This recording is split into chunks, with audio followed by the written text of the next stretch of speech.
Oui, même les jours fériés, on travaille chez les technos. C'est le 125e épisode que nous vous proposons cette semaine.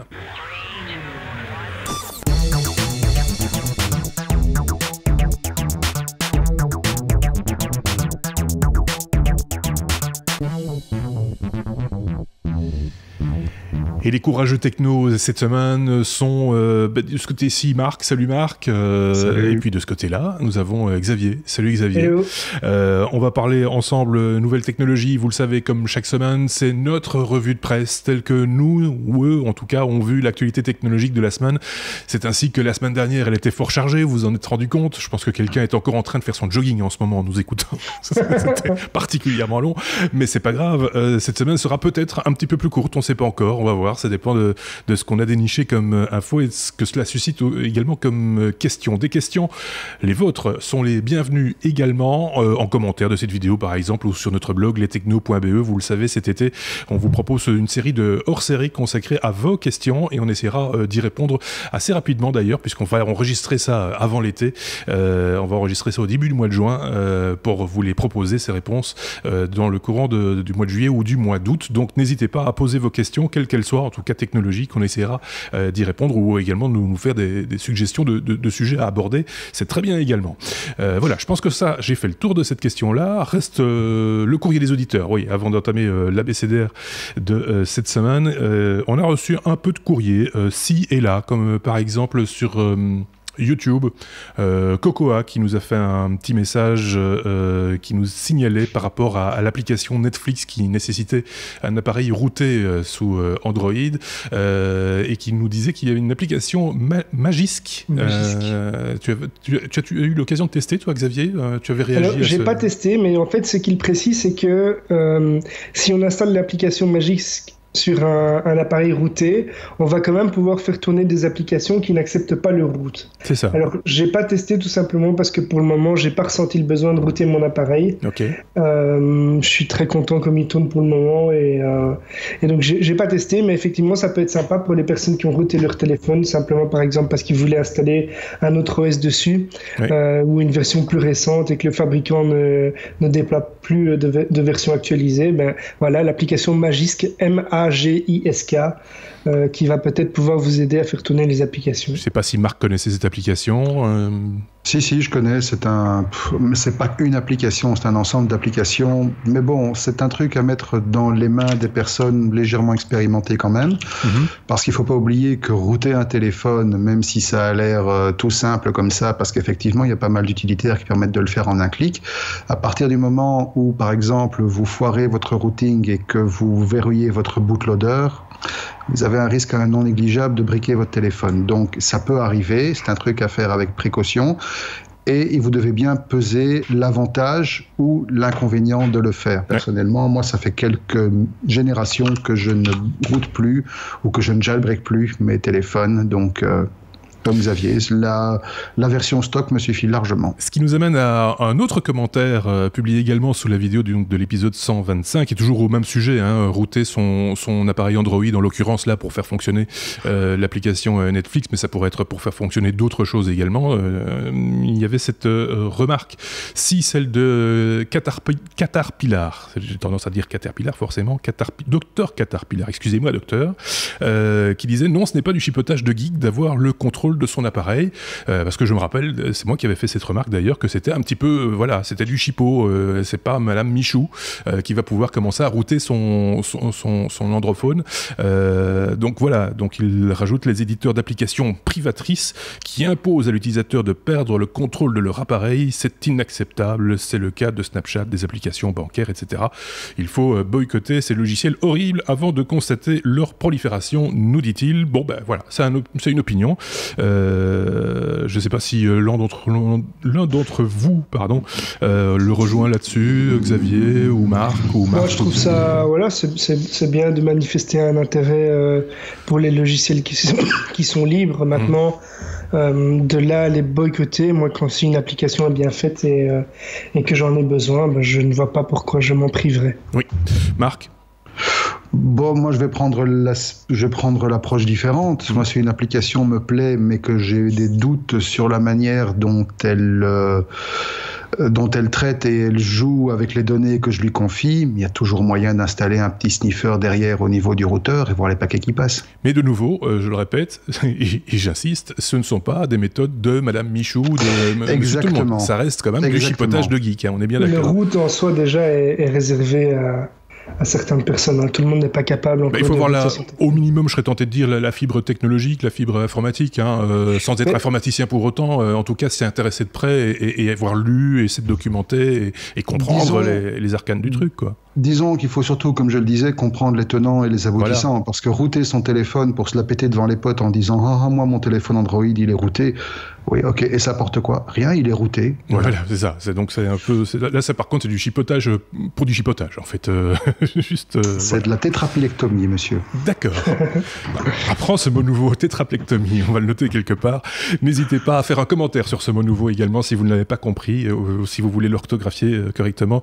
Je vous invite à rejoindre les commentaires sur YouTube ou sur notre blog lestechno.be ou sur informaticien.be puisque là aussi il y a eu commentaires cette semaine. Du coup, c'est écrit petit. Il y a eu 2 commentaires, mais enfin, voilà.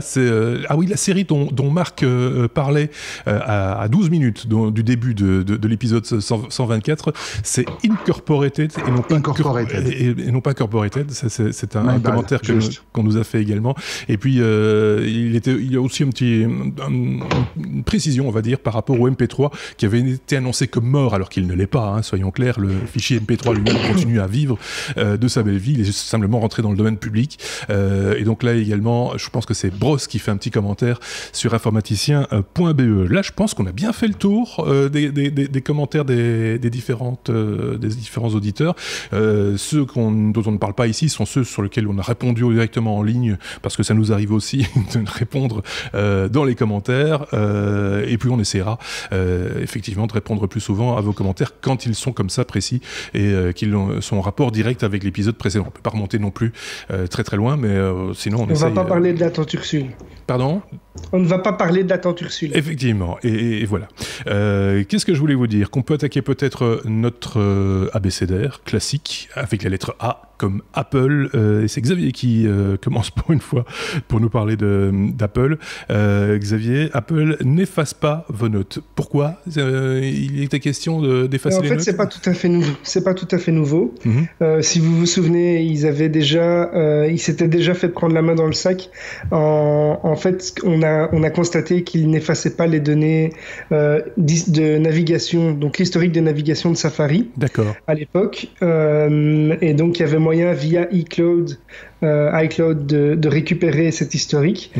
Ça avait fait un peu de bruit parce qu'effectivement, même si vous effaciez votre historique parce que vous ne vouliez pas que n'importe qui tombe dessus, il y avait quand même moyen de tomber dessus. Et maintenant, ils ont réitéré l'exploit puisque en fait, on a découvert que même si vous effaciez vos notes pour ceux qui utilisent les applications Apple, eh bien, de nouveau via iCloud, on peut récupérer des notes. Il y a une société, donc Elcomsoft, qui a démontré cette découverte et qui a réussi à retrouver 47 notes qu'ils avaient supprimées auparavant, plus de 30 jours auparavant, et parfois même plusieurs années.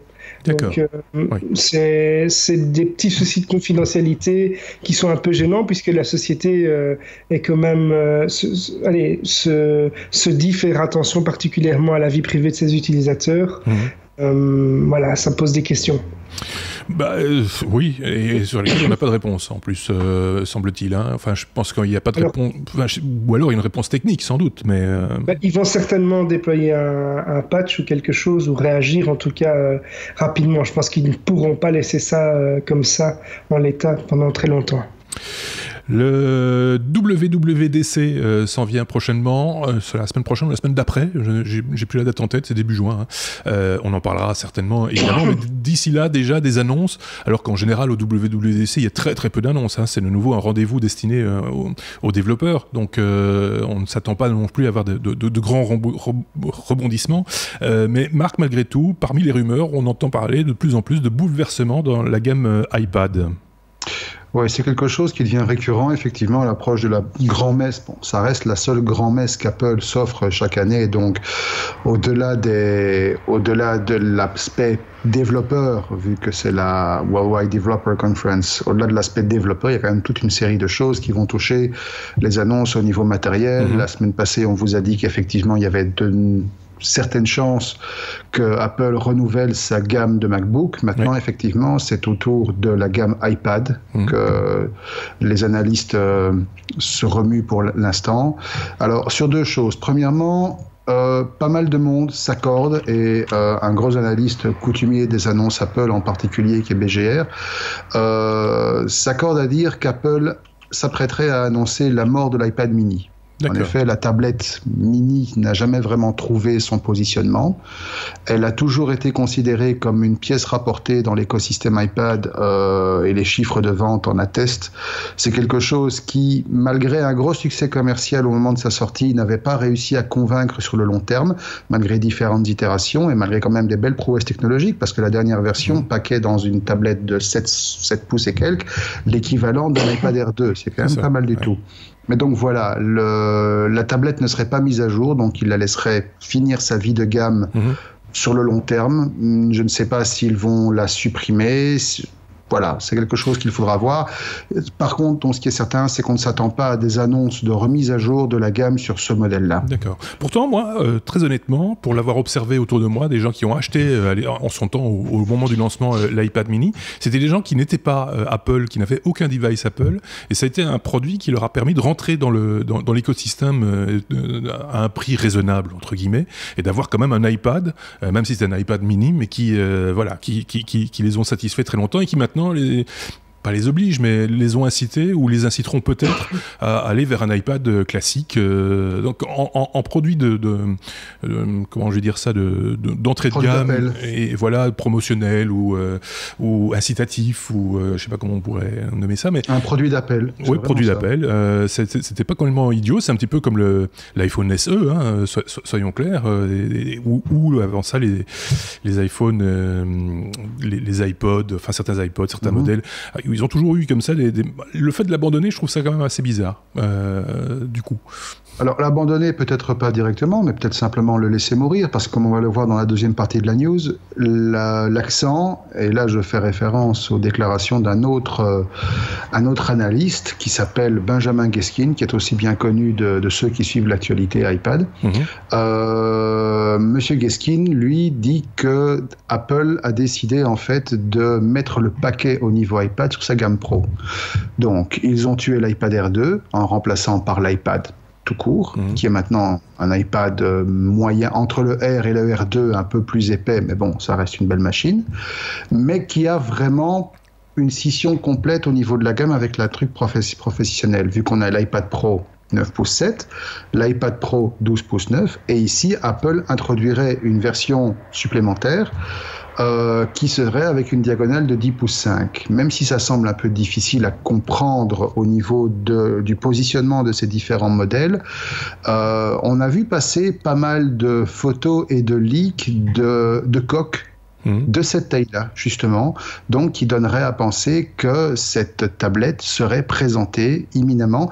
Monsieur Gaskin va même jusqu'à avancer que la production a déjà commencé, et donc l'appareil serait disponible quelques jours après l'annonce à la WWDC. La réponse dans quelques jours. On a vu traîner aussi, mais bon, c'est toujours de l'ordre de la rumeur, et en général, quand c'est pas confirmé par des sources qu'on apprécie, entre guillemets, on évite d'en faire le relais ici, mais on a vu passer, par exemple, un moule de ce qui pourrait être le moule d'une version de l'iPhone 8. Ça reste à confirmer également. Et puis, tu le disais, par rapport aux annonces, ou en tout cas à ce qu'on suppose être de futures annonces concernant les MacBook et les MacBook Pro, il y a aussi eu des rumeurs à un moment donné sur l'iMac, qui bénéficierait de nouveaux processeurs, et on sent une tentative aussi de renouer avec le secteur professionnel, me semble-t-il, du côté de chez Apple, un monde qui a été un petit peu délaissé à un moment donné. On se rappelle du Mac Pro, je parle du pot à tabac, qui n'a pas évolué par exemple depuis sa sortie ou quasiment, donc là il y a des choses à faire aussi, quoi. Non, effectivement, il est assez intéressant d'ailleurs de voir que les dernières rumeurs, qui généralement se font plus insistantes à l'approche de l'événement, se concentre principalement sur les MacBooks, sur les iPads, légèrement sur l'iPhone, mais quasi plus rien sur le Mac Pro. Oui, c'est un petit peu... voilà. Je pense que c'est plus les rumeurs, en l'occurrence, c'est plutôt des envies que des vraies rumeurs, me semble-t-il. Mais ça reste à prouver, on verra ça. On le saura rapidement. Très rapidement, au mois de juin. Et faudra peut-être un petit peu attendre le mois de septembre, les choses, parce que bien souvent, il y a des petits effets secondaires au mois de septembre, encore après, à suivre. Donc, exactement, c'est le mot. On peut passer à la lettre A. On était déjà à la lettre A, vous me direz, oui, mais cette fois-ci, c'est A comme Amazon, Marc, pour parler des magasins sans caisse Amazon. On avait parlé de ça, Amazon Go. Hein.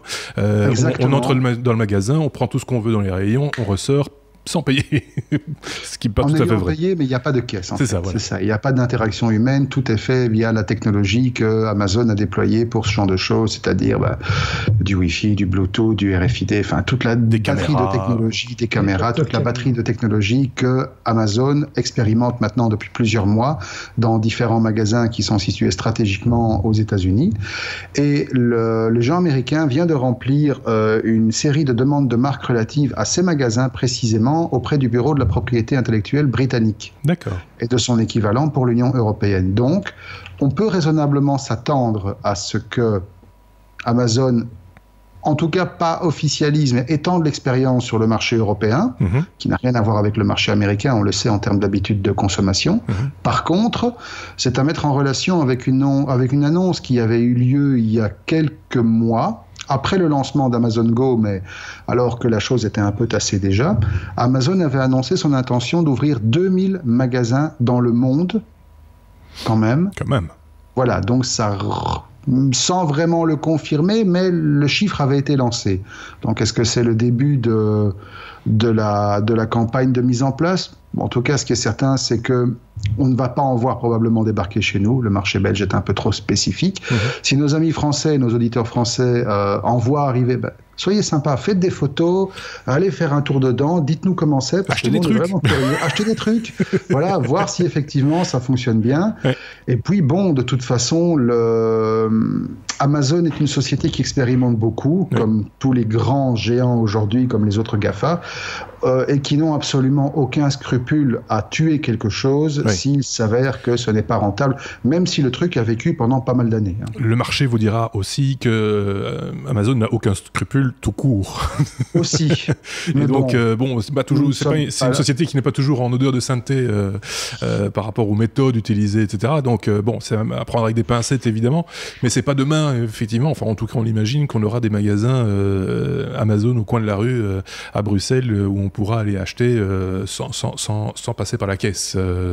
Faudrait déjà qu'on ait Apple Pay ou Android Pay, ce serait déjà pas mal. Ce qui serait déjà pas mal, effectivement. Pour commencer.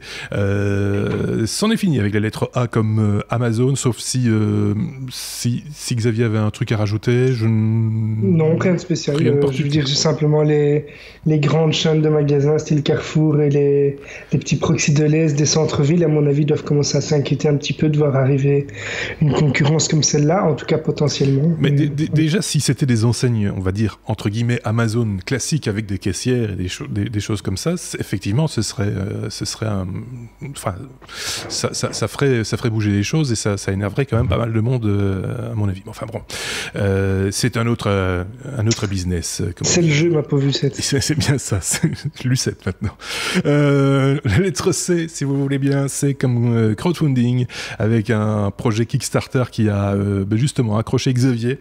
C'est un petit peu étonnant. C'est tu vas nous expliquer de quoi il s'agit. C'est une couverture, mais j'en dis pas plus. Alors, c'est une couverture qui a réussi l'exploit de lever 4 millions de dollars sur Kickstarter. 4 millions de dollars, c'est donc un des projets les plus financés sur Kickstarter en peu de temps. Comment est-ce qu'ils ont fait ? Mais en fait, ils ont développé une couverture. Ça ressemble à une couverture, ça s'utilise comme une couverture et ça n'a pas le prix d'une couverture. C'est en fait une couverture qui va grâce à son poids et à la texture du matériau utilisé, elle va vous donner une sensation de toucher répartie sur l'ensemble de votre corps. En fait, ils disent que la couverture est définie pour faire environ 10% du poids d'un corps humain et de répartir ça complètement uniformément sur le corps, ce qui va, d'après eux, avoir un effet positif sur le stress, l'anxiété, la dépression, et vous donner un sentiment de confort, de zénitude, et finalement, pour ceux qui sont tout seuls dans le lit, d'avoir l'impression de toucher qu'ils auraient s'ils avaient quelqu'un dans le lit. C'est une couverture qui tripote, quoi. C'est presque ça, si ce n'est qu'elle ne bouge pas. Non. Mais alors, ils ont retiré ça quand ils ont atteint 3 millions de dollars. Mais ils avaient été jusqu'à dire qu'ils traitaient au sens médical du terme l'anxiété. Alors ils sont revenus en arrière, donc ils disent que ça a des bienfaits, mais ils ne disent plus que ça le traite au sens médical du terme. Ben non, pour annoncer ce genre de choses, je pense qu'il y a légalement déjà ils doivent pouvoir avancer des études et des choses comme ça. Tout à fait. Alors c'est ce qu'ils disaient, mais ils sont revenus en arrière. Et le prix auquel sera commercialisé, en tout cas c'est ce qui est annoncé sur Kickstarter, la couverture, c'est, je sais pas, combien vous metteriez pour une couverture qui fait ça, vous ? Je sais pas, moi, déjà pour une couverture tout court, je ne sais pas. Mais ici, Marc, ils annoncent quand même une couverture à... c'est pas nous qui achetons. $279. $279 pour une couverture ? Voilà. D'accord, voilà. Ok. Donc c'est... Et quand on a marqué le tripote, elle te fait le café après ? Non, c'est quand même très... ce n'est pas un objet connecté, on pourrait s'y attendre, mais non. En tout cas, je ne l'ai pas vu tel quel, donc c'est vraiment juste une couverture qui apporterait une sensation de bien-être supérieure aux autres couvertures. Mais à ce prix-là, moi, le fait de conserver $279 dans mon portefeuille m'apportera la même satisfaction, je pense. Je pense, oui, moi aussi, en fait, et l'amour qui va avec. Et peut-être même la présence dans le lit, mais ça c'est une autre affaire. Ah oui, donc, tu la sens, ma grosse couverture. Ouais, c'est quand même très bizarre comme... Enfin voilà. Ouais, t'es sûr que tu t'es pas trompé avec un what the fuck, Xavier? Oui, je me demande. Parce que ça sent un peu le what the fuck, ce truc. Oui. Ça aurait pu, mais bon, ils ont bel et bien levé 4 millions sur Kickstarter. Eh bien, je propose que Xavier suive de près ce projet Kickstarter, et on aura peut-être l'interview de son producteur. On passe à la lettre D comme drone. Ah bah oui, ça c'est l'annonce du jour où on enregistre. Je pense qu'on n'en avait pas parlé avant. Moi je suis tombé dessus aujourd'hui. Alors j'avais déjà vu des échos, j'avais déjà vu des annonces en ce sens. C'est DJI qui sort un nouveau drone. Oui, effectivement. Alors c'est un drone qui vise vraiment cette fois-ci le grand public. Son prix déjà, c'est 599 €, là où DJI nous avait habitués à des drones au-dessus de la barre des 1000 €. Ici, on est donc à 599 € et prix d'entrée. Le drone ne va prix d'entrée, donc c'est sans la télécommande. Je vais y revenir. Donc le DJI est beaucoup plus petit. Pour ceux qui voient une image, alors c'est plus grand que la taille d'une main, mais il est vraiment portable à la main et il fait 300 grammes. Oui. Ce qui, dans nos régions, permet de ne pas devoir avoir une licence adaptée, puisqu'on est en dessous du kilo ou du kilo et demi qui est nécessaire. Donc les gens vont pouvoir voler avec dans des zones qui ne sont pas restreintes à une hauteur de 10 mètres en Europe. Alors le système est équipé de capteurs d'évitement de collision. Il va pouvoir détecter des obstacles à 5 mètres et il est de nouveau orienté très photo, donc on revient un petit peu aux bases de DJI avec un drone qui va permettre de prendre des photos à 12 mégapixels, des vidéos en Full HD, donc on est vraiment en dessous des autres modèles, mais c'est un budget qui est fort différent. Il va pouvoir voler à 50 km/h, ce qui est quand même déjà pas mal, avec une autonomie annoncée maximale de 16 minutes. Donc c'est vraiment un drone grand public qui va permettre aussi d'aller dans des endroits que d'autres drones ne permettent peut-être pas d'atteindre, et on va pouvoir piloter ce drone avec un nouveau mode qui est le mode gesture, qui va en gros, on va lancer le drone, il va décoller, on va faire un signe bien précis au drone, par exemple la forme d'un appareil photo, et du coup il va prendre un selfie. Donc c'est l'appareil à selfie 2.0. Avec évidemment les modes Active Track, donc le suivi d'un sujet en particulier, le Tap and Fly qui va permettre de voler d'un point à un autre sur base d'une carte. Donc tout ça depuis son smartphone, et si on prend le kit à 799 €, on va pouvoir avoir une télécommande dédiée qui est aussi achetable séparément. Il y a une petite précision, je pense que la stabilisation de la caméra est sur 2 axes et non pas 3 axes comme sur les autres modèles de la marque. Et alors clairement, là on sent qu'il s'intéresse de plus en plus à, on va dire, un plus grand public que ce à quoi sont proposés les autres modèles de DJI, qui sont plutôt presque pas encore professionnels, mais en tout cas utilisateurs avertis. Ici, ça s'adresse vraiment à plus de monde, quoi. Ils viennent vraiment attaquer Perrot sur leur segment. Oui. Parrot qui va avoir quelques soucis à se rattraper également, parce qu'on se rappelle qu'à la sortie de leur précédent modèle, juste en face du Mavic, en fait, de DJI, ils se sont un petit peu plantés, ils ont dû rappeler les appareils, si je ne dis pas de bêtises, et donc ça a un petit peu compromis leur positionnement sur ce marché-là, quoi. J'ai vu fonctionner, parce qu'il y a plein de vidéos du coup qui circulent sur YouTube. Casey Neistat, par exemple, vlogueur bien connu, en a eu en main, en tout cas un prototype, et en a fait la démonstration. Ça a l'air d'être vraiment pas mal, et d'être d'une stabilité redoutable malgré la petite taille. Xavier, je sais pas ce que tu en penses. En général, les drones de petite taille, on sauve dessus et ils s'envoient un petit peu. Ils sont évidemment sensibles au vent. Ici, on bénéficie de tout le savoir-faire de DJI en termes de stabilité. J'en sais quelque chose, on en reparlera. Ouais. Et c'est vrai que c'est un produit qui, pour le prix, commence vraiment à être fun. Donc c'est pas un jouet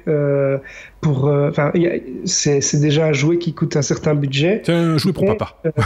On reste encore on reste dans un budget que certaines personnes vont pouvoir se permettre d'atteindre juste par hobby, quoi. Oui.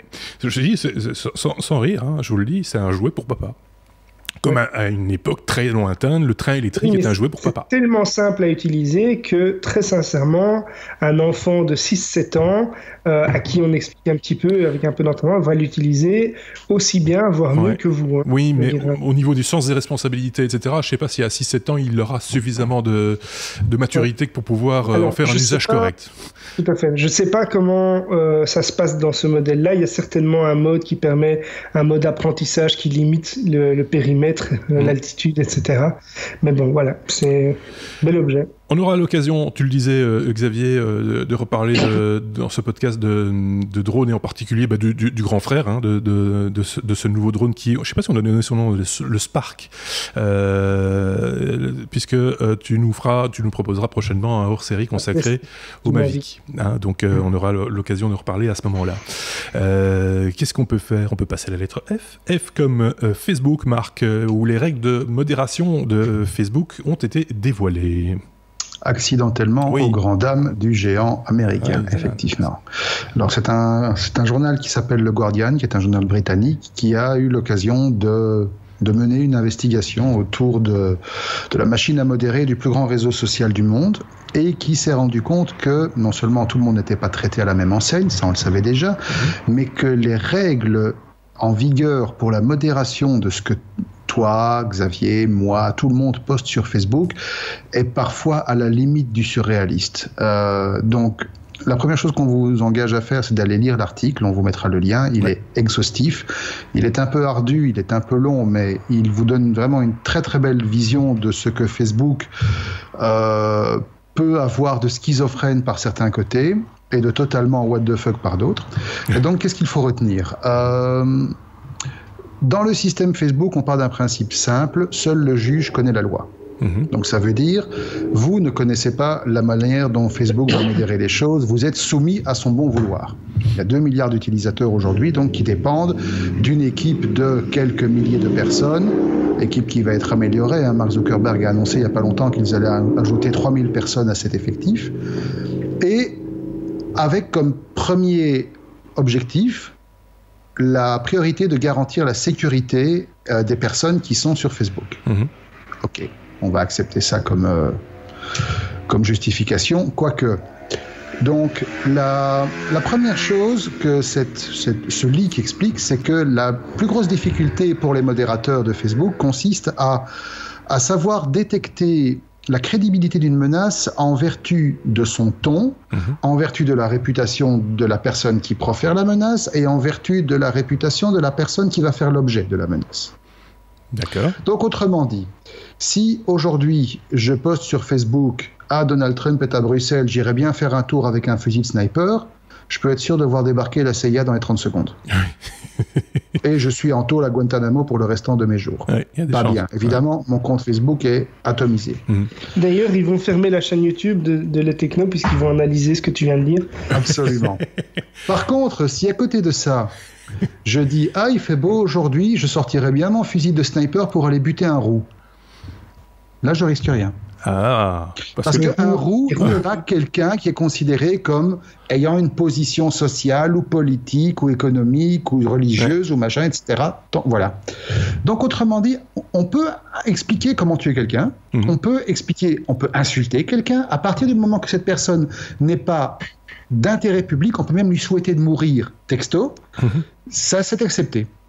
Voilà. Donc, je vais aller frapper un roux, je vais aller tabasser un gros. Mais tout ça, c'est acceptable. Est-ce que, alors, ce sont des règles qui sont appliquées par qui? Est-ce que c'est des humains qui les appliquent ou est-ce qu'il y a une intelligence artificielle derrière qui analyse Alors, il y a une partie d'intelligence artificielle, mais il y a actuellement 4500 personnes qui travaillent chez Facebook pour modérer ce genre de choses. 3000 vont être ajoutées. Ça commence à faire un gros paquet de personnes qui détiennent un petit peu un pouvoir arbitraire. J'imagine un des 4000 mecs qui lisent les mails, qui gueulent à travers la salle. Dites, est-ce que les roux, c'est un lobby important ou pas? C'est complètement absurde, mais c'est un petit peu ça l'idée, quoi. C'est un peu ça l'idée. Alors, on va aller plus loin. Les vidéos de suicide. Les vidéos de suicide, non, c'est autorisé. Si tu as envie de te suicider, tu le fais. En plus, on va laisser le contenu en ligne. Encore plus s'il y a une mort violente et tout, parce que ça permet de sensibiliser les autres utilisateurs. Pas mal, si tu as envie de te mutiler, genre tu as envie de te faire harakiri en public, en live, on va le laisser. Parce qu'on ne veut pas censurer ou punir les personnes qui sont moralement en détresse. Enfin, surtout pas te perturber. Si tu as envie de t'ouvrir le bide, tu t'ouvres le bide. Au risque de perturber tous les autres, quoi. Ça, on s'en fout, ça. Ça, on s'en fout. Voilà, si tu as envie de torturer un chat, le mettre dans une cage et foutre le feu, on va laisser, il n'y a pas de souci. Tout ce qui touche aux animaux, Facebook s'en fout complètement. D'accord. Ils peuvent être torturés, battus, attaqués, maltraités, tués en direct. On s'en fout. Rien à voir. Ils vont juste mettre un petit flag contenu sensible si vraiment ça va très loin. Pour les chats. Pour les chats ou pour les hamsters ou pour les poissons rouges. Pour la sexualité, bon, ça évidemment, on ne va pas revenir dessus. N'importe quelle photo qui montre l'ombre d'un téton est éjectée directement, même si c'est une œuvre d'art. Oui. On se rappelle, voilà, si vous avez envie de vous faire clôturer votre compte, vous postez l'origine du monde de Courbet, et après vous nous dites dans les commentaires combien de temps vous avez tenu avant de vous faire jeter. Ça va être amusant. C'est un petit concours. Par contre, depuis quelque temps, il commence à assouplir les règles, dans le sens où les œuvres d'art réalisées à la main et qui sont reconnaissables facilement comme étant reliées à la main, donc dessins, portraits, peintures, etc., montrant la nudité ou une activité sexuelle, sont acceptées. D'accord. Par contre, à partir du moment où il s'agit de revenge porn, donc autrement dit, vous postez des photos sexuellement explicites ou implicites d'une personne dans le but de vous venger, même si à ce moment-là c'est sous forme de dessin, claque dedans. Donc même les artistes ne sont pas à l'abri. Même les artistes ne sont pas à l'abri. Et alors, petite cerise sur le gâteau, parce que bon, évidemment, on vous l'a dit, le truc est touffu, il est très dense, allez-y. Voilà. Si un utilisateur possède plus de 100 000 followers, donc ça tape vraiment dans des catégories de personnes qui sont très médiatisées, très visibles, eh ben, étonnamment, ce statut, qui est un statut de personne publique, validé par Facebook, va pas forcément jouer en sa faveur, parce que dans ce cas-là, Facebook va se montrer plus tendre avec ses agresseurs. D'accord. Facebook considère que le fait d'être une figure publique t'expose plus aux attaques des autres, et donc que, par définition, ces attaques vont être sans intention de nuire. Bon. C'est assez schizophrène, c'est assez révélateur d'une mentalité à laquelle nous sommes tous soumis. Maintenant, à partir du moment où vous utilisez ces réseaux sociaux pour vous épancher, à partir du moment où vous utilisez ces réseaux sociaux pour faire passer certains messages, vous allez de toute manière, à un moment ou à un autre, rencontrer des gens qui vont être violents, verbalement. Vous allez rencontrer des gens qui ne sont là que pour exprimer des frustrations et se défouler de ces frustrations. Ouais. Et Facebook considère qu'il n'a absolument rien à faire parce que la modération ne doit pas se jouer au niveau de l'empathie. Mais c'est pour ça que je posais la question de savoir si c'était une intelligence artificielle qui était derrière, qui appliquait cette modération, parce que je trouve que tout ce que tu as expliqué, Marc, est de l'ordre du binaire. C'est très binaire, mais le pire, c'est que la mentalité des gens qui sont derrière doit être binaire aussi. Pourquoi ? En fait, l'équipe de modération actuelle explique que son boulot consiste à arbitrer l'un des pires endroits sur Terre. Oui, sans doute, oui. OK ? Où les pires idées, les pires concepts, les pires vicissitudes deviennent des publications, des menaces, des photos, des trucs. Et ils doivent en gérer des tonnes et des tonnes et des milliers dans une urgence qui, justement, empêche d'avoir la moindre nuance dans l'interprétation que tu fais, c'est du noir ou du blanc. Oui. Et donc effectivement, même si une partie du travail est prémâchée en amont par des algorithmes, la manière dont en anglais on dit de sanity, le bien fondé ou l'équilibre mental des gens qui font Facebook, doit être maintenu, font qu'ils ne peuvent pas se permettre la moindre équivoque. Et donc, au moindre risque, c'est clac. C'est leur façon de voir des choses, et c'est vrai que quand tu vois ce que représente la quantité d'informations qui circulent sur ce réseau social, qui est le premier au monde, c'est quand même assez bluffant de constater que ça pourrait vraiment être pire. Même si, quand on voit par exemple les modules Facebook qui servent de commentaires sous les articles de presse sur certains sites d'information et autres, et on se dit mais c'est pas possible que quelqu'un en son propre nom publie des choses pareilles, des horreurs pareilles sur un réseau social au vu et au su de tout le monde, parce que c'est pas bloqué, malgré tout ça, on peut encore dire que on s'échange pas des virus, par exemple, sur Facebook ou des programmes ou de la pédophilie. On s'échange pas. Enfin, a priori, ça reste encore un réseau social relativement, j'y mets beaucoup de guillemets, propre, non ? Oui, ça reste un réseau social relativement propre. Et effectivement, la moindre tentative de mettre du contenu pédophile va être impitoyablement dénoncée en plus d'être supprimée. C'est encore heureux. Oui. Par contre, étonnamment, tout ce qui est propagande terroriste, ça passe. C'est ça qui est bizarre. Ça passe. Ouais. Les vidéos de décapitation des otages par Daesh. C'est passé, oui. Ça passe. C'est particulier. Le téton de la cousine qu'on a retrouvé sur une photo où le haut du maillot avait glissé quand elle avait 14 ans, ça c'est claque par contre. Alors qu'elle a 96 ans maintenant. Alors qu'elle a 96 ans maintenant, oui. Et là, vous peut-être mieux pas mettre la photo du téton, parce que sinon c'est claque aussi, mais avec... Oui, mais elle était pas rousse. Ça j'en sais rien. Ou elle était peut-être démocrate. On ne sait pas. Quoi qu'il, voilà, tiens, ça doit être un article intéressant. En tout cas, c'est très intéressant. Ça vaut la peine d'y aller. Et by the way, c'était la dernière fois que vous nous regardiez sur Facebook. Au revoir.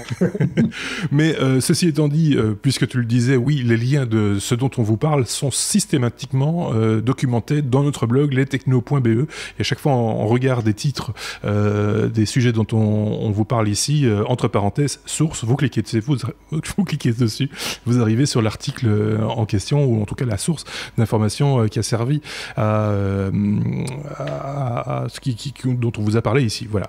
Ça me semble assez simple, assez clair. Je le dis parce que bien souvent on nous repose des questions après en disant oui, mais où est-ce que vous avez trouvé ça, est-ce que vous pouvez mettre le lien, etc. C'est disponible, donc n'hésitez pas, lestechno.be. On passe à la lettre M, si vous voulez bien, M comme Microsoft, et c'est de nouveau Marc qui s'y colle pour parler d'Andromeda, un concept hybride à tout faire. Ouais, en fait, Microsoft est parti d'un constat qui se confirme de plus en plus. Un constat en multiples volets. Premièrement, le nombre d'appareils sur lesquels les utilisateurs qui travaillent avec des produits Microsoft et des systèmes Microsoft et l'écosystème Microsoft de manière générale est en train de se fragmenter de plus en plus. Donc on a des téléphones, on a des phablettes, on a des petites tablettes, on a des grandes tablettes, on a des laptops, on a des laptops convertibles, on a des laptops classiques, on a des ordinateurs, on a des ordinateurs tactiles, des all-in-one, on a des Xbox et bientôt on aura aussi les fameuses HoloLens et on a déjà de toute façon toute une génération d'appareils connectés. Tout ça tournant avec plus ou moins de bonheur sur différentes versions de Windows 10. Alors, bien que les produits de Microsoft aujourd'hui soient plutôt plébiscités, donc on pense notamment à le Surface Desk, la Surface tout court dont la version Pro vient de sortir, on y reviendra certainement dans un prochain numéro, et qui sont des véritables réussites commerciales. Ça fait pas mal de temps que Microsoft se cherche sur le marché du smartphone. Windows Phone n'est pas vraiment une réussite. Ça, c'est le moins qu'on puisse dire. Il suffit de voir le nombre de parts de marché ridicules qu'ils conservent péniblement face à Android et à iOS.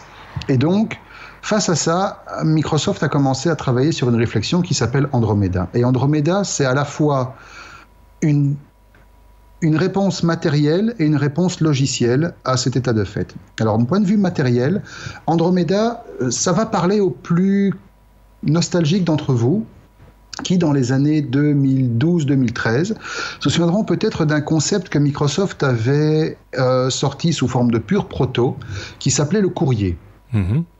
Microsoft Courrier, c'était une tablette sous forme de livre. Oui. Donc, si vous avez vu notre hors-série consacrée récemment au Yoga Book, vous avez vu l'objet en question. C'était une tablette à 2 volets, l'une étant occupée par l'écran, l'autre étant occupée par le clavier / tablette graphique. Ici, ce serait 2 volets occupés par un écran des 2 côtés. D'accord. Donc, en fait, vous avez un livre dont l'intérieur et l'extérieur sont occupés par des écrans. Alors, une fois fermé, ça redevient un téléphone. C'est-à-dire une face tactile, une face d'information. Une fois ouvert, ça devient, selon que vous le teniez comme ça devient une tablette avec un livre. Vous le tenez comme ça devient un clavier. Vous avez un stylet. Ça devient une liseuse. Ça devient un objet hybride qui répond à toute une série de cas d'utilisation, de modèles d'utilisation, mais qui a comme particularité d'utiliser toujours le même système, à savoir Windows 10. Là intervient le deuxième volet de la réflexion, qui va à un niveau plus bas, tant matériel que logiciel, à savoir qu'aujourd'hui, pour pouvoir bénéficier de tout l'écosystème de Windows 10, on se rappelle que c'est le principal reproche qui est fait actuellement à Windows Phone 10, c'est d'avoir un store qui est d'une pauvreté lamentable, et d'avoir très peu de sociétés qui acceptent, d'entreprises qui acceptent de développer pour cette plateforme. La réponse serait de permettre à Windows 10 tout court, de tourner sur les téléphones. Techniquement, c'est pas possible. Donc, Microsoft a commencé à travailler avec, par exemple, Qualcomm, qui est un constructeur de CPU embarqués pour smartphones et autres petits appareils connectés, pour arriver à mettre au point une couche d'émulation dont il a fait la démonstration lors de la dernière build, si ma mémoire est borne, et qui en fait représente une émulation, une couche d'abstraction qui permet de faire tourner des applications standards, donc les fameuses applications x86, de tourner sur une version de Windows qui a été, elle, adaptée aux terminaux ARM, c'est-à-dire le genre de CPU que Qualcomm fabrique, qui répondent à un standard, ce qu'on appelle les CPU ARM, et donc qui permettrait d'avoir alors donc cette couche d'abstraction qui viendrait s'intercaler entre la partie physique, la couche physique de Windows 10 et la couche applicative, et qui permettait une transparence totale. Ça permettrait d'avoir un système qui serait optimisé plateforme par plateforme, tout en conservant la même expérience utilisateur et surtout la possibilité pour les utilisateurs d'utiliser toutes les applications qui sont disponibles aujourd'hui dans le store. Mais est-ce que toutes les applications pourront effectivement fonctionner sur une architecture ARM ? Alors, à partir du moment où la couche d'abstraction, la couche de compatibilité permet d'émuler l'ensemble des instructions x86 pour les traduire en instruction compréhensible par une puce ARM, oui, c'est possible. Parce que si les développeurs doivent de faire des adaptations à leurs applications, ça ne va pas marcher non plus, quoi. Non, justement, le but est que ça soit totalement transparent pour le développeur. Et en fait, on se rapproche ici globalement de ce que Microsoft avait essayé de faire avec le projet Astoria. Je ne sais pas si tu te rappelles de ça. Ça me rappelle. C'était un projet qui visait à autoriser l'exécution native d'applications Android sur Windows. C'est ça, oui. Et donc, sans obligation pour les développeurs de devoir modifier leur code, la chose aurait été totalement transparente. Et alors donc, ce petit terminal, qui, bon, pour l'instant, c'est encore un prototype, parce que les technologies qui permettent de créer ce genre de machine n'existent pas encore forcément. L'une qui est requise, elles sont les écrans souples. On vient juste de voir Samsung qui vient de sortir un proto, qui n'est pas encore commercialisé, d'écrans souples et tirables, etc. Et donc, voilà, ce sera une machine qui aura différents cas de figure. Dans la rue, ce sera votre smartphone. À la maison, le soir, ce sera votre liseuse. Au bureau, vous le tapez dans un dock, ce sera votre ordinateur. Mais il y a de nouveau toute une série de progrès technologiques qui devront être faits. Et puis surtout, toute une série d'adaptations que Microsoft doit encore opérer du côté de Windows. Et c'est notamment vers ça que vont tous les travaux qui ont été présentés aussi à la Build, qui vont vers l'adaptabilité de l'interface utilisateur que Windows veut mettre en place avec le fameux Fluent Design. Par contre, tu ne nous as pas parlé de tout ce qui était périphérique. Est-ce que ça va pouvoir piloter des périphériques? Je pense par exemple à des caméras, des webcams par exemple, ou à des micros, ou des choses comme ça, externes. Logiquement, oui. À partir du moment où, de nouveau, les drivers fonctionneraient au-dessus de la couche de compatibilité, ça devrait être possible. Tout ça est bien beau, hein. Bien beau. C'est une belle vision, et elle rejoint celle que, j'en ai déjà parlé, mais c'est une image qui a bien 15 ans maintenant, mais qui à l'époque où c'était sorti, c'était de la science-fiction. C'était un chercheur qui avait imaginé un petit appareil qui allait devenir plus tard, il avait vu ça, en fait il avait imaginé tout le scénario en voyant les premiers Palm pilotes. Ça nous ramène bien en arrière. Et donc effectivement, il avait imaginé une génération d'appareils qui allait nous suivre partout, dans tous les contextes, dans toutes les situations, dans tous les cas de figure, qui allaient servir à la maison, dans la voiture, comme téléphone, comme outil d'information, comme outil d'accès à Internet, comme tout. Ça allait devenir vraiment notre cerveau. C'est ça. Sans en prendre le côté péjoratif. Oui. Comme on dit dans ces cas-là, affaire à suivre. N'est-ce pas? Je ne sais pas ce qu'en pense Xavier, c'est le rêve du développeur. C'est un beau pas, effectivement, pour essayer de grignoter des parts de marché. Hein. On verra dans les faits si ça tient ses promesses. Oui, mais je pense que ça reste du concept, de l'ordre du concept, Marc. C'est pas. Pour l'instant, ça reste du concept. Ouais. Effectivement, comme je le disais, toutes les technologies qui permettent de développer ce genre de trucs n'existent pas encore. Elles vont exister, il n'y a aucun doute, vu la manière dont la technologie avance. Dans 2-3 ans, on pourra, même probablement avant, on aura peut-être quelques prototypes qui vont ressembler à ça. Maintenant, est-ce que Microsoft va en faire un standard? Encore une fois, ça reste à voir. Ouais. Par contre, les différents blocs logiciels qui, eux, permettent d'arriver à ça, eux existent déjà aujourd'hui. D'accord.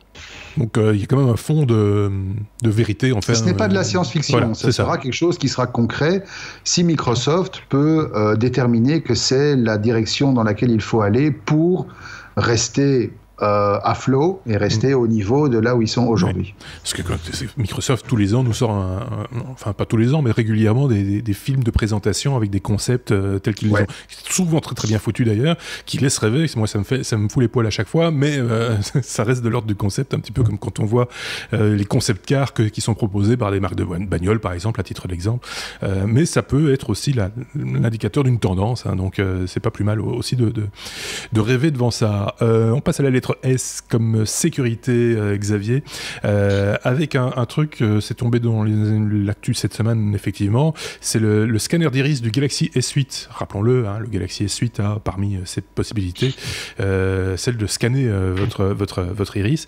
Eh bien, il est possible, paraît-il, de le tromper. Tiens, comme c'est étrange. Effectivement, quand on ira manger avec Bruno, on pourra se connecter à son téléphone. Ou celui de Sébastien, il en a acheté un hacker qui s'appelle Jan Chrysler qui a défini une procédure pour hacker la sécurité donc là, via la reconnaissance d'iris du Galaxy S8. En fait, comment est-ce qu'ils vont faire? Ils s'arrangent pour prendre une photo en mode nuit d'une personne, donc avec une photo infrarouge dans un bon axe. Ils vont tout simplement imprimer cette photo, ou en tout cas la partie de l'œil, sur une imprimante tout à fait classique, une imprimante noir et blanc classique. Et ils vont rajouter une petite lentille sur la partie de l'œil pour donner un peu plus de volume et de crédibilité à l'image. Et en fait, tout simplement grâce à ça, l'appareil a été trompé. Donc c'est une procédure qui a l'air assez simple et qui remet donc en cause la sécurité des téléphones qui se basent sur ce genre de processus. C'est assez amusant parce qu'on avait évoqué ça justement, tu le disais avec Bruno qui a fait l'acquisition d'un S8. Bruno, pour ceux qui nous suivent régulièrement, ils savent que c'est un autre chroniqueur des technos qui intervient régulièrement ici. On avait évoqué la possibilité simplement de tromper une machine qui n'était pas un S8 en l'occurrence, qui était un distributeur de rouleaux papier toilette. Donc, si vous vous en souvenez, avec une simple photocopie de son visage. Voilà, ça c'était une des possibilités. Et il semble qu'effectivement, moyennant quelques ajustements, on arrive à tromper le système. Donc c'est quand même pas non plus le système le plus infaillible du monde, quoi. Mais ça résistait apparemment aux photos, aux posters, etc. Mais voilà, ce n'est pas infaillible. Ce n'est pas infaillible, effectivement. On reste à la détresse S comme sécurité, Marc, pour parler d'Athena. Athena, c'est quoi? Athena, c'est le petit-fils spirituel de WannaCry, on va dire. D'accord. C'est-à-dire, c'est encore une belle saloperie qui nous a été offerte par les agences de renseignement américaines. Okay. Vous vous rappelez, WannaCry, on a parlé la semaine passée. Belle saloperie qui a mis une partie du monde à genoux quand même, pendant quelques jours, et qui en fait provenait d'une faille dans Windows qui avait été identifiée par la NSA. Et dont la NSA avait retenu l'information pour elle, ne voulant pas partager avec ses petits camarades, pour pouvoir en bénéficier. Eh bien ici, en fait, Wikileaks vient de dévoiler un malware qui a été créé par la CIA, qui permet de contrôler n'importe quel PC Windows, que ce soit de Windows 10 jusqu'à Windows XP jusqu'à Windows 10, et qui permet en fait de prendre le contrôle absolu de n'importe quelle machine, sans que la CIA ait jamais pensé à informer Microsoft qu'il y avait peut-être un gros trou de sécurité qui pouvait poser le problème. Donc voilà, ça confirme encore une fois que les agences de renseignement et les agences de sécurité nationales ou internationales, globalement, ça n'engage que moi, mais ne sont qu'une bande de gros bâtards. Parce qu'à partir du moment où on trouve des failles et qu'on veut se les arroger et qu'on veut s'arroger le droit de les utiliser pour pouvoir espionner des gens, soit, je peux encore comprendre, mais qu'on n'informe pas les sociétés éditrices des logiciels responsables des failles pour au moins, en tout cas, mettre des patchs qui, tout en laissant la possibilité aux agences de renseignement de garder le petit accès secret, bouche les failles de manière à ce que les pirates informatiques, eux, ne puissent pas en profiter et foutre le boxon, comme ça a été la semaine passée le cas avec WannaCry, je trouve ça criminel. Ou complice même, à la rigueur. Ou complice, carrément. Oui, c'est ça. Ça fait un petit peu froid dans le dos. Et je pense que c'est notre camarade Benoît sur Twitter la semaine passée qui avait tweeté en disant finalement Tim Cook il a bien fait de résister quand on lui a demandé les accès à son iPhone.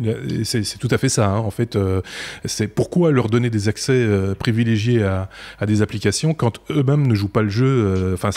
Non, absolument. Ils se tirent une balle dans le pied, quoi. Et pour la CIA, il faut quand même remarquer que c'est quand même la 9e faille qui a fuité, qu'il s'était arrogé après quand même toute une série qui avait été déjà dévoilée par Wikileaks. Donc il est raisonnable de penser qu'ils en ont encore d'autres en stock.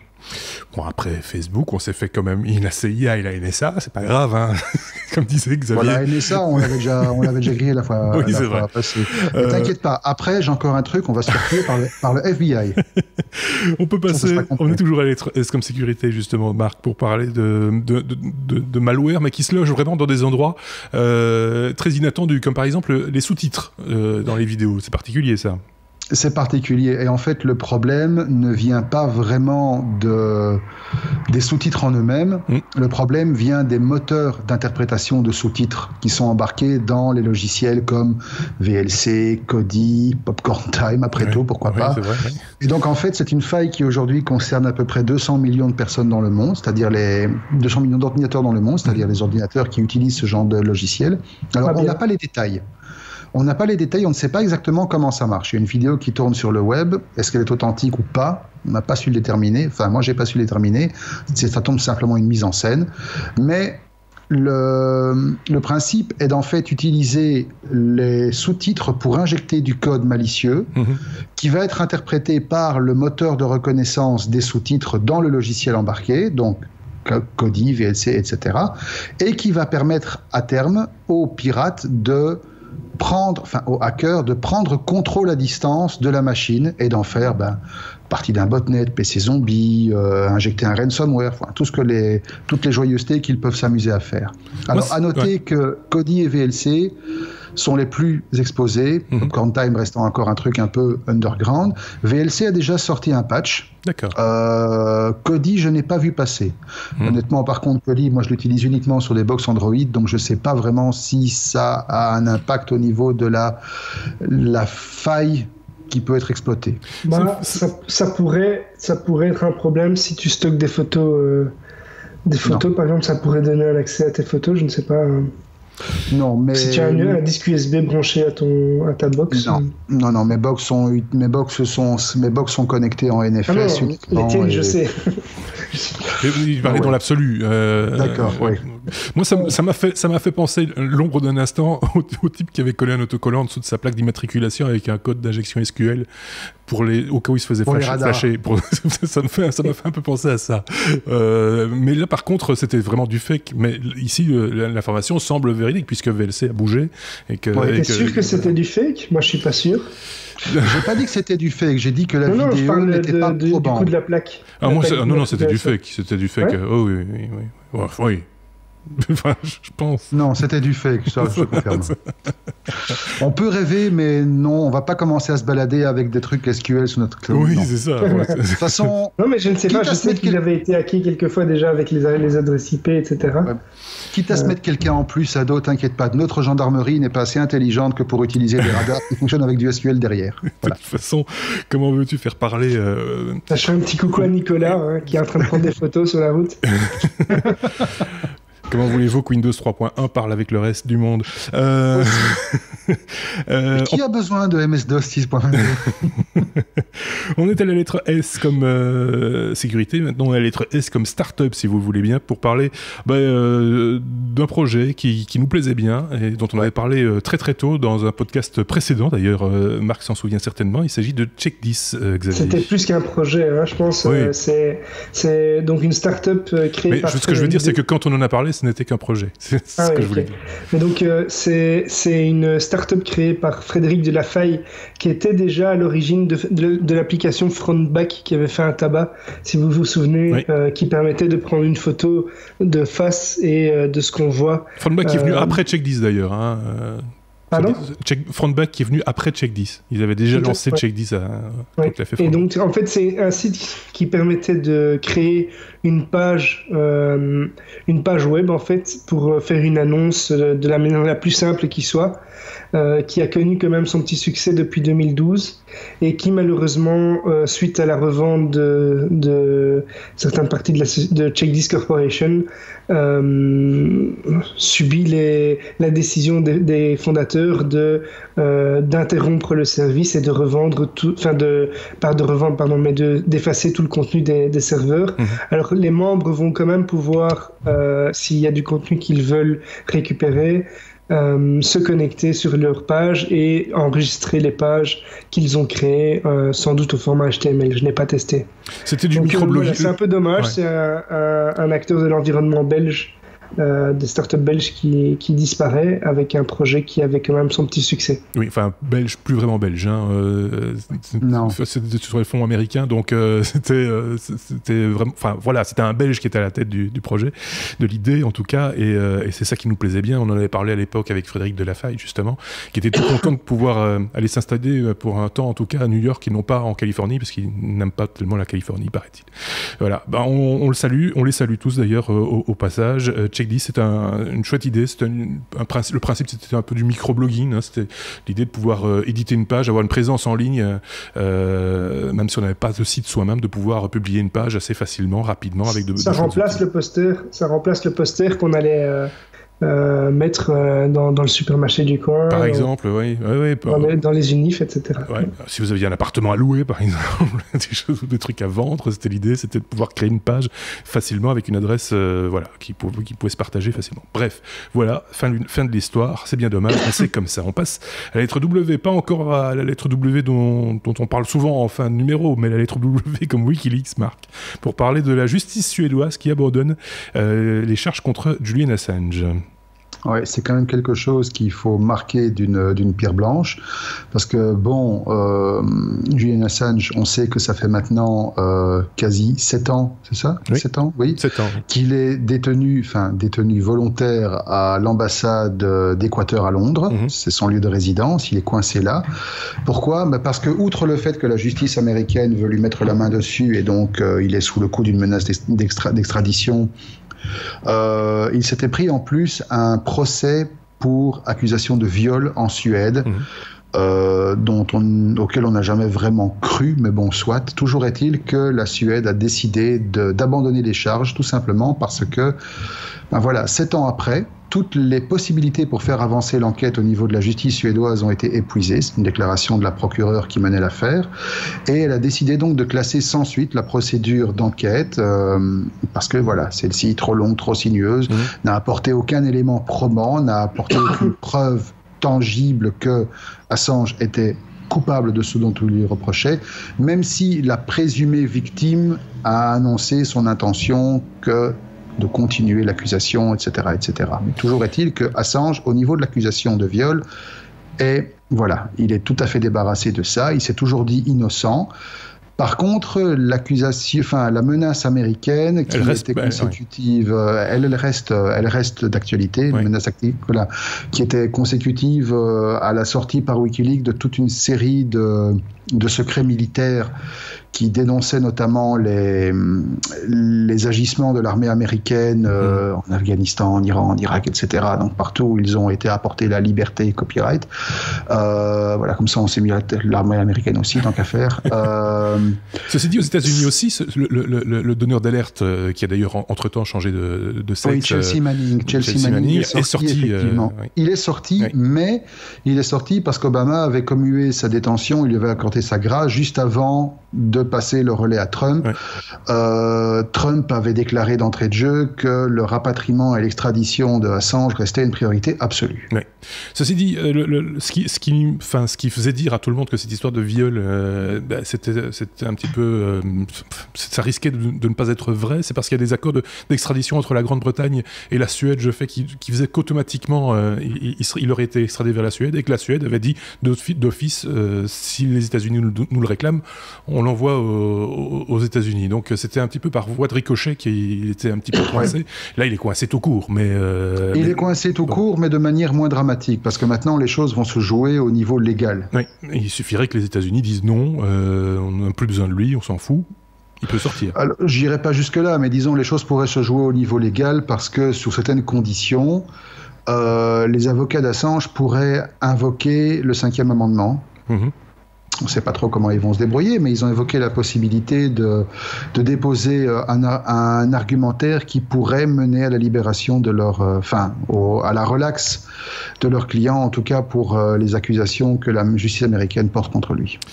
Affaire à suivre, comme on dit, toujours dans ce cas-là. On peut passer à la lettre W, celle que vous pensez.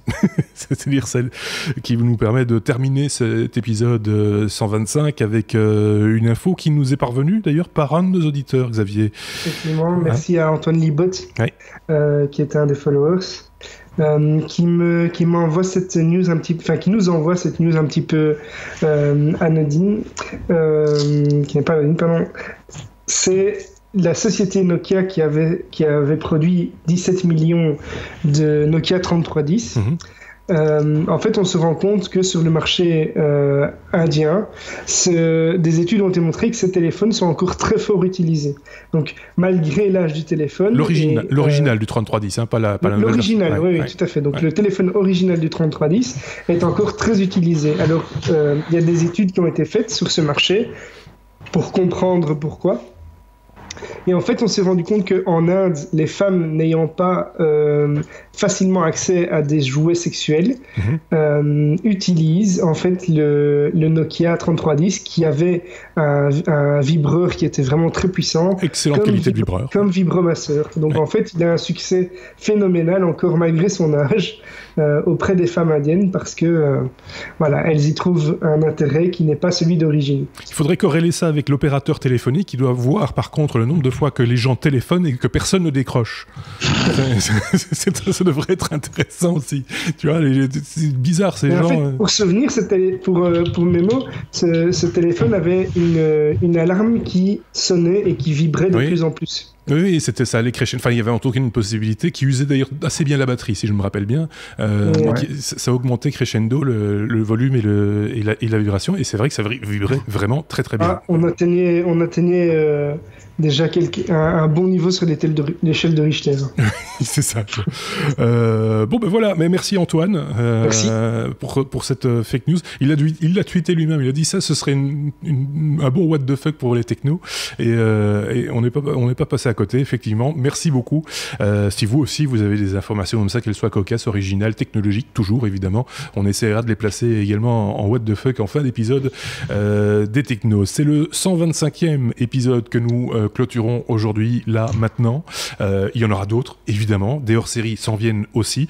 Et pendant tout l'été, on répondra à vos questions et on abordera les sujets que vous nous proposez via les commentaires de cette vidéo sur YouTube ou via notre blog lestechno.be. Toutes vos questions, toutes vos remarques, toutes vos propositions sont les bienvenues.